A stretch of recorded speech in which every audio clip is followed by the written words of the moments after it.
मला झाडं खूप आवडतात, नर्सरी हे सगळं निसर्ग खूप आवडतं. म्हणून मी एका झाडाच्या दुकानामध्ये गेली. झाडाच्या दुकानामध्ये मी पाहिलं की खूप सुंदर लहान लहान भांड्यांमध्ये, ज्याला सांगू सुंदर संगमरवरी चिकन मातीच्या भांड्यांमध्ये छोटी छोटी झाडं ठेवलेली होती. ती झाडं इतर झाडांपेक्षा थोडी वेगळी दिसत होती. माझं आकर्षण झालं आणि मी त्यांना जाऊन आणखी जवळून पाहायला लागली. तर तिकडचा दादा बोलला की ताई घ्या ना, याला बॉन्साय म्हणतात. काय म्हणतात? बॉन्साय झाडं म्हणतात. मी म्हटले कसली आहेत बाबा ही झाडं? तर तो बोलला हे वडाचं झाड, हे पिंपळाचं झाड, हे आंब्याचं झाड, हे बरगदचा पेड़ आहे, हे गुलमोहराचं झाड. मी ऐकून होती की जी मोठी विशाल काय झाडं असतात. आंब्याचं झाड किती मोठं असतं? मोठं असतं की नाही? गुलमोहराचं झाड किती मोठं असतं?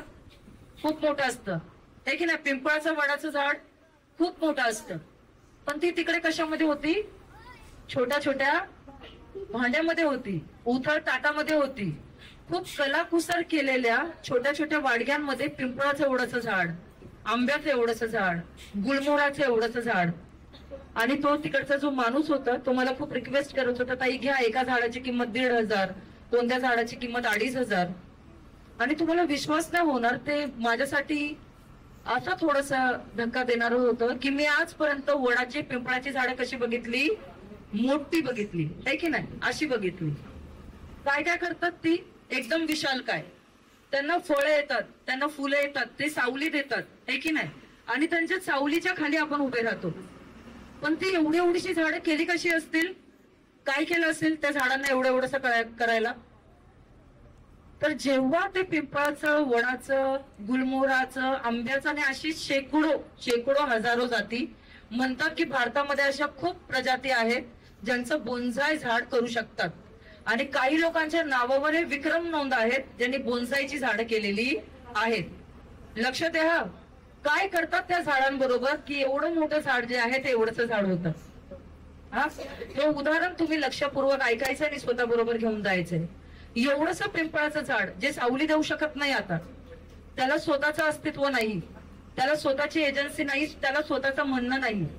कारण का ते झाड एवढंच होतं वडाचं, पिंपळाचं, तर ज्या मालकाला ते झाड बोन्सायचं करायचं होतं त्यांनी काय केलं माहितीये? त्याची मुळं कापली, सतत मुळं कापली. ते एका भांड्यात जेव्हा होतं परत त्याला बाहेर काढलं, त्याची मुळं कापली, त्याची मुळं छोटी छोटी केली, दुसऱ्या भांड्यात लावलं, त्याची परत मुळं कापली आणि त्याला तिसऱ्या उथळ भांड्यामध्ये लावलं. आणि त्याने काळजी घेतली की याची मुळं वाढणार नाही. त्यांनी फक्त मुळं नाही कापली, ते जसं जसं वरती वरती वाढत होतं ते त्याला छाटत गेला तो माणूस. त्याची फांदी वाढली की छाटायची, त्याला परत एक फांदी फुटली की छाटायची. कळते तुम्हाला? अशाने काय झालं, ती जी मोठी अशी विशाल काय झाडं होणार होती ती छोटी छोटी, खुजी, संकुचित, आजारी, गाठा आलेली आणि एवढ्या एवढ्याशा पॉट मध्ये राहणारी बोन्सायची झाडं बनून गेली. हे उदाहरण मी तुम्हाला का देते? कारण का आता तुम्ही सगळी काय आहेत? रोपटे आहात. काय आहात तुम्ही? रोपटे आहात. तुम्ही विशाल काय वड बनू शकता, पिंपळ बनू शकता, आंबा बनू शकता, गुलमोहर बनू शकता. पण ते बनण्यासाठी काय गरजेचे आहेत? मुळं गरजेची आहेत. आणि ती मुळं कुठे आहेत आपली? ती मुळं लेणीवर आहेत आपली. ती मुळं नागरिकाला समजून घेण्यात आहेत. ती मुळं बुद्धांचा इतिहास समजून घेण्यात आहेत. ती मुळं बाबासाहेबांना समजून घेण्यात आहेत, फुलेंना समजून घेण्यात आहेत, सावित्री, नंगेली, फातिमा, पेरियार, उमाजी नाईक, बिरसा मुंडा या सगळ्यांना समजून घेण्यात आहेत. पण सध्या आपलं काय होतंय माहितीये का? बोन्सायकरण होतंय.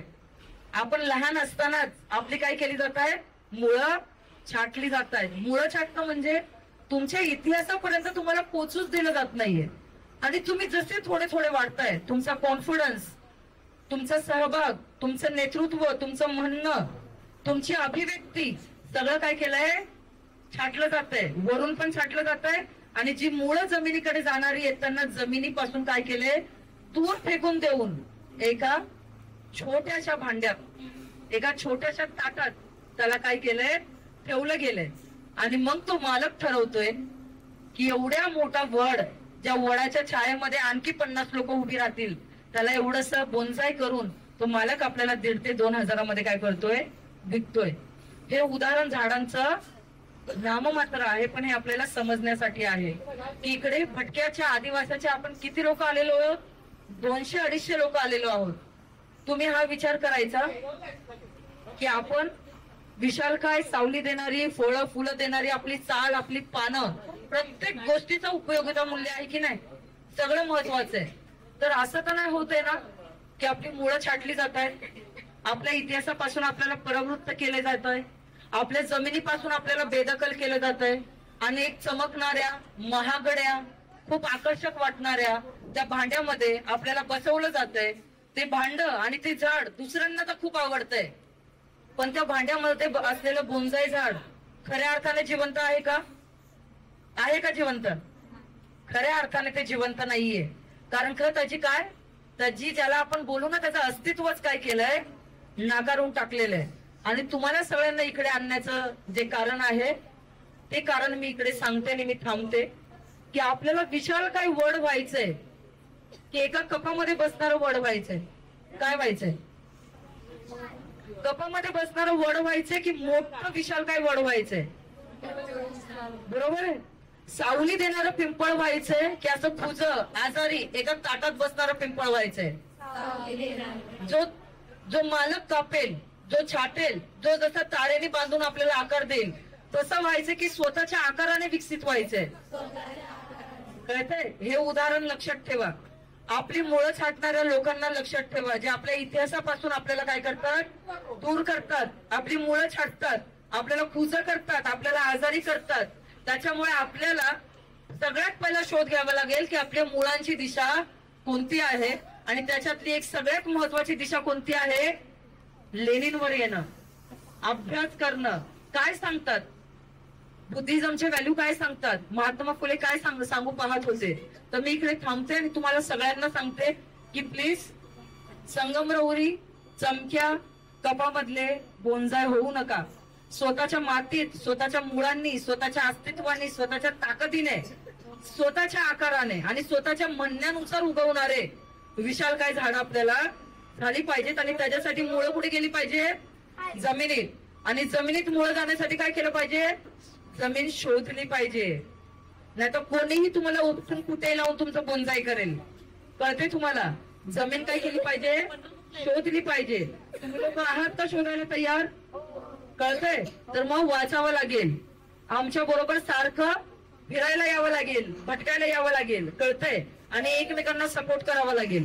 कारण का आपल्यातली 4 झाली विशाल काय आणि बाकीची 200 घेऊन कोणी केली बोंजाय, काय फायदा?